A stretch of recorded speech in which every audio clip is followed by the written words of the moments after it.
So I've been part of the Shorenstein Center as its executive director since last July. It's Shorenstein Center on Media, Public Policy, and Politics, the intersection of all three. The reason why I decided to join is because of what we're facing today. Right. Our democracy is being challenged. And at this moment, when you look at the media, loss of traditional journalism, right? The collapse, absolute collapse. Thousands of jobs have been lost. Newsrooms closing, news deserts, right?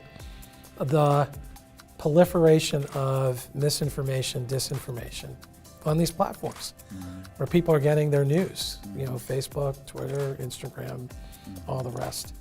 The public policy, really serious public policy challenges we have. You mentioned a little earlier, one of my fears is that we're not talking about public policy right now in the media.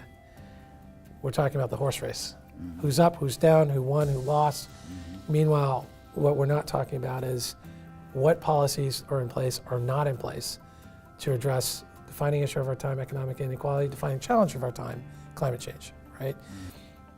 In this program, as an example of it, how do we, the growth of this kind of discussion, this format, this, you know, the thought that we're going to go back to where we were 20 years ago may not be the answer.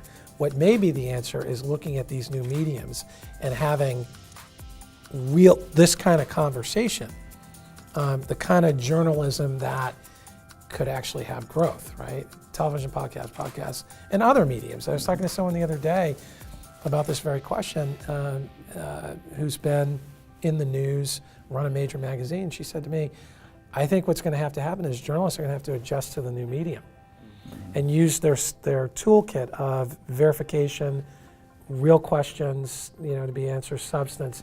In other words, adapt to the medium. So these are just things that people are experimenting, trying.